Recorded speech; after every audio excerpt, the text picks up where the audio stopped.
Learning about units in the United States is a little bit more difficult. Actually, you could say a lot more difficult than it is learning about units anywhere else in the world. And that's because we have a different system of measuring things.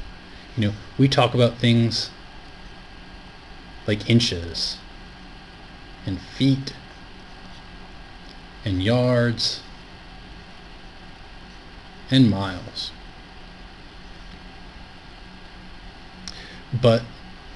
And most of us, kind of in our head, we know that there's 12 inches in a foot and that there's 3 feet in a yard. How many yards are there in a mile?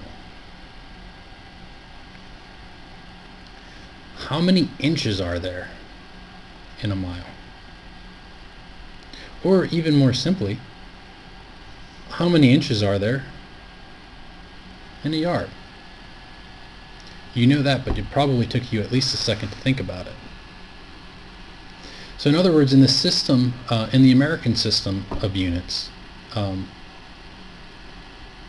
we have weird conversions.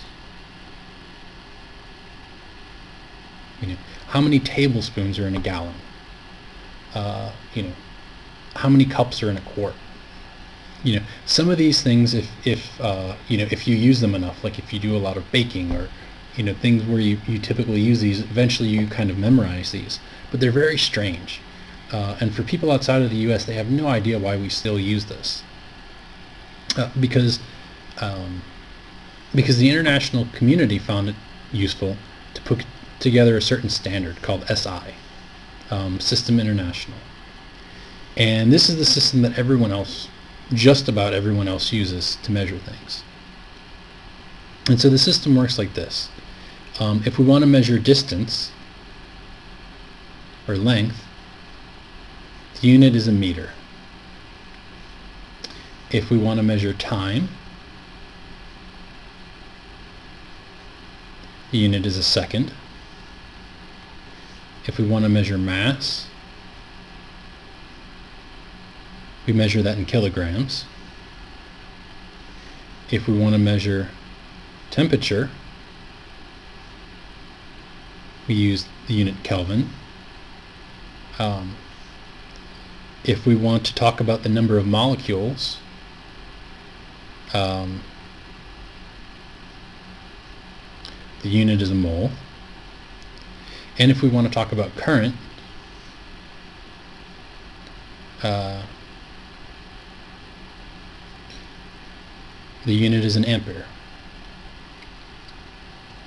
So for each of these different quantities, like we talked about last time, we intuitively know that mass and length are completely different.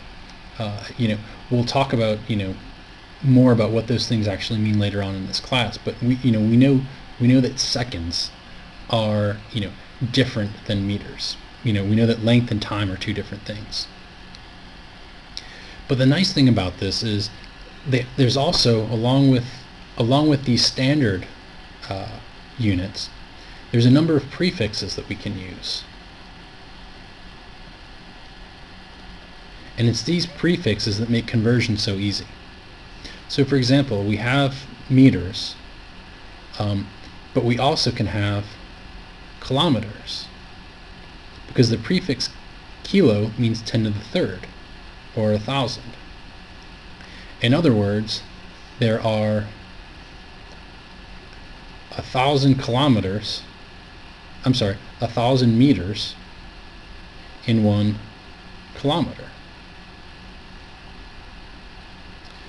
Similarly, we have the prefix centi, which is 10 to the minus 2, or 1 over 100. So in other words, in a centimeter is, there are 100 centimeters in 1 meter. Again, so this is much easier to convert. Converting centimeters to kilometers is the same thing as trying to convert something like inches to miles. And it's much, much easier in this system of units, which we're gonna see exactly how to do in the next video. Because these keep going on. We have Millimeters is 10 to the minus 3. We have micro is 10 to the minus 6. And, for a lot of things, those are the only ones that you need to know. But now all of a sudden with new technology, we start getting into things like nanometers. So now it becomes useful to know that nano is 10 to the minus 9. So when you hear people talking about things like nanotechnology, they're talking about things that are, 1 over 10 to the ninth, or a billion times smaller than a meter. And then similarly, with computers, as the amount of data that we can fit into spaces increases, we start hearing things like mega, where mega is 10 to the 6 or a million, and even giga is 10 to the ninth. And of course these continue. They have even much higher numbers, and the prefixes are known. We just don't use those as often because it's very rare that we're talking about things that are on those scales. And usually when we do, we just we talk about something like meters, but then say like 10 to the minus 32 when we're talking about things that are very, very, very small.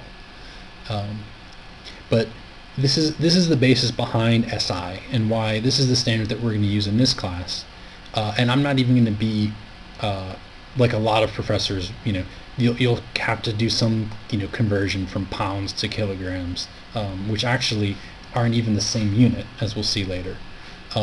Or things like going from inches to centimeters, or any like kind of cross system conversions, because I think that's I think you get enough of that in your other classes, and if you just stick to SI and if you just use this regular system, then converting units becomes very, very easy.